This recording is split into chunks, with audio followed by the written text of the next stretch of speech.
My name is Barry Lebow, and as I record this, it's February of 2022, and I'm 6 months into my 54th year in real estate. And as I approach my 75th birthday this month, I look back on this industry and been a long time. I mean, it's been a real run, and I've seen the ups and the downs, and I've had successes, I've had failures, but that's not what I want to talk about today. What I want to talk about is the future. Um, I happen to have a life partner, my girlfriend, who is also a real estate broker with another company. We don't work together. And we discussed more than once what is our future as far as how long are we going to be working. My dad, bless him, was 88 years old and in great mind and was still doing his very last deal on his hospital bed the day he died at the age of 88. I don't quite think I'm going to do that, but I will be here for the next 5 years minimum, and please God, and I want to work at it. But the question is, what is the future? What is going to be in the next 5 years? I honestly believe that we are on a precipice right now of such a dynamic change in this real estate industry. And it comes from the word that is, some people don't like the word disruptor. Now, the disruptors in real estate over the years, I mean, the original franchise was Red Carpet in the States, and they screwed up. And there's lots, you should read their history. But they were brilliant. It was the forerunner. And then Century 21 came along. And Century 21, I was a Century 21 broker owner in my late 20s. And Century 21 changed the dynamic of real estate, and it gave way to the franchises of Remax and of Coldwell Banker and all the others, Keller Williams, you name it. And those in their day were disruptors. In the last years in the United States, Zillow, there's so many different disruptors. And we've had these people come and go, these discount, sell for 1%, do this, homeowner sells. There's all these different discounters and everything. There are people out there, and of course, we've got the companies that are buying up thousands of single family homes and everything else. So there are different disruptors, but the largest disruptor that I have ever seen is within this industry. As real estate has surged across North America. Now, I speak from a perspective of Toronto. I speak from a real estate board that when I joined was maybe 4,500 real estate agents, which has surpassed today 63,000.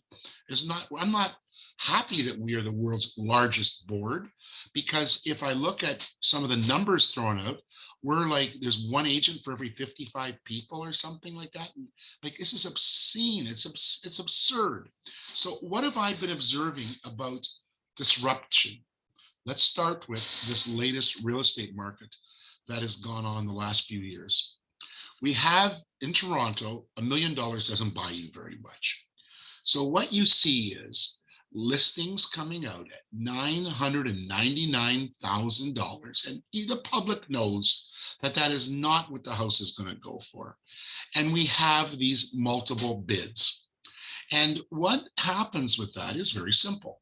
I see it's 999. I speak to my agent. The agent says, well, maybe you can take a shot at it for $1.3 million, $1.4 million. And you go and you put an offer in and you find out you're number 30 on the list, and some jerk is overpaid on $1.7 million. And that really is a jerk move, but they're going to have to live with that because it's pretty bad when people do things like that, jump up like that.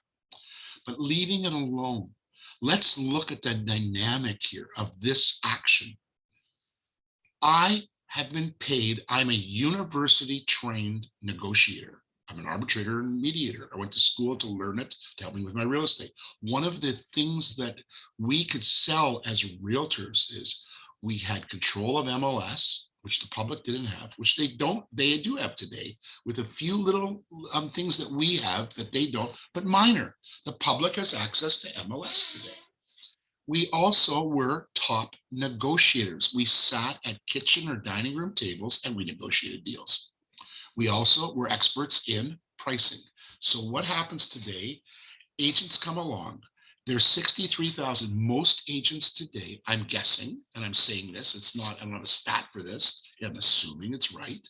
Most agents that are coming into business these days are part-time agents, which I can't figure out. And I'll get into that. What happens is they have no concept of pricing.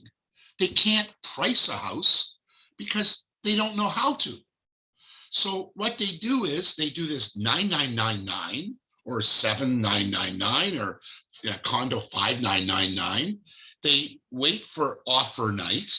They take the offers and they open it up. They spread it out and they're sitting on their computer. They're not even at the house with the people. And they're saying, oh, look at this. We've got the top one. And one of them, let's try to send them back and see if we can get a little better here. And that's it. That's the whole extent of their negotiation skills. Now, let me think about this. Why would I, the homeowner, need a top realtor, a quality realtor, to do listing, underlist it, build me an auction, not sit down at my table with me, not negotiate for me, and just take the highest offer and then pay you, well, pay a full 5% between the two brokers? Where's this coming from? I don't blame the public where this is the dominant action, not to want to pay full commission. And what is happening is the part-time agents aren't taking full commission. They're taking whatever they can get. Because if I'm at a job and I'm making 50, 60,000 a year, and I sell a house and I make $10,000, $10,000 is like winning the lottery. So if I can buy that 10,000 this year, even though I pay tax on it, I can put it towards a car. And next year I sell one other house, I pay off the car. It's that simple. It's winning the lottery for part-time people at the expense of professional realtors. A professional realtor negotiates. I'm sorry, I know how to use DocuSign. I use Zoom constantly. I'm using Zoom right now. I keep up with electronics. I'm skilled. I still want to be at, COVID or not, I want to be at that kitchen or dining room table because I'm there to negotiate. I'm there to make the best deal. I don't list at 999. I list at what I think is market. You do a CMA. I'm not talking about me versus them. This is the practice of a good quality agent. Now, here's something else. I'm at a conference and I'm with a very well-known speaker who I'm speaking after him. We're on the podium, or up on the podium on the stage. And he turns to me just before he starts to speak, and he says, Barry, the wrong people are here today. And I looked and I said, what are you talking about? Look who's here. There's that person who's one of the top agents in the country. There's another agent over there. She's one of the best I've ever seen. You've got nothing but top people in this room. He goes, and that's exactly what the problem is. They want it, but they don't need it. The people who need it never come to these seminars. If we, the people, the top producer agents, are constantly taking education, how can a part-time person be out there and helping the public when they don't have the skills? Do you know how much skill goes into selling real estate? It's amazing. If people only knew how much education and how much keeping up, I mean, it seems that I'm learning a new computer program once a week, every week. Now the Toronto Real Estate Board's got this new thing called Realm. I'm learning that. I mean, it never stops, the education. Part-time people, nothing. So the rant is, why would the public pay for full service when they're not getting it? Anybody can come and just take this, underprice a property, take the listing, take the offers, never show up, do everything by DocuSign, and that's it. And then they expect to get paid. What? Where am I missing here? Why would I pay you on your end 2.5% for showing up and opening up some emails? I don't get it. And here's where the disruption. The public isn't stupid. The public reacts. and they are figuring this out because it's not worth it when this type of action happens. That's number one. So the disruption is within. I blame a lot. The government, how are they giving out all these licenses? Come on. They have no respect for the real estate industry because the criteria is unbelievable. Let me say this to you. If I were king of the day, which I'm not, I'm just one person voicing one opinion. In Toronto, if you want to belong to my real estate board, you'd have to pay as a salesperson.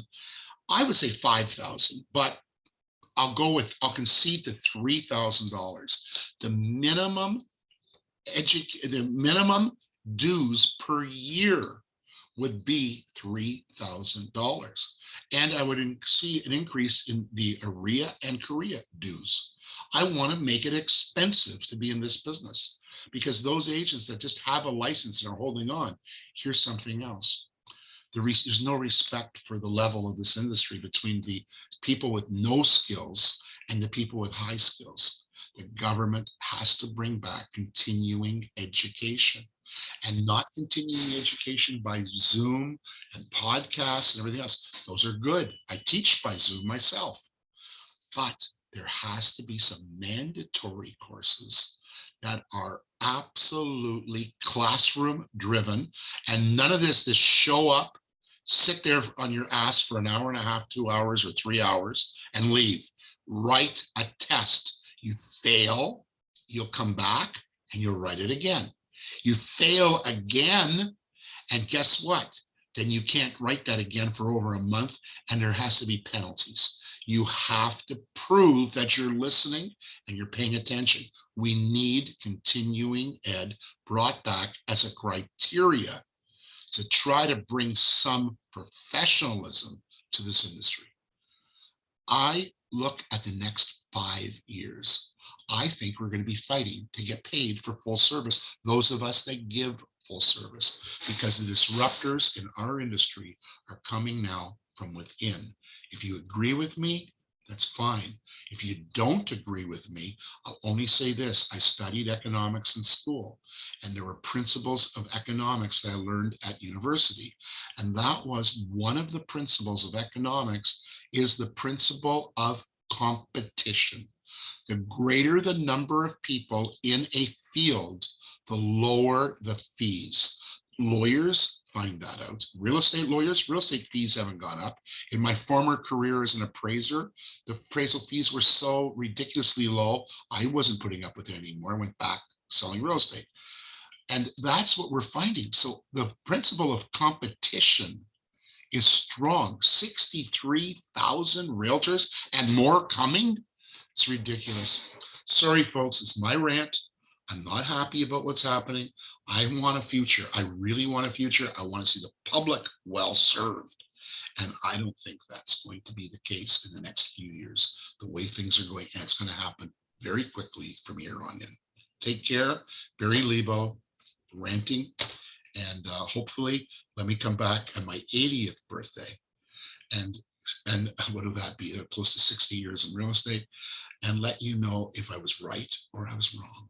Take care.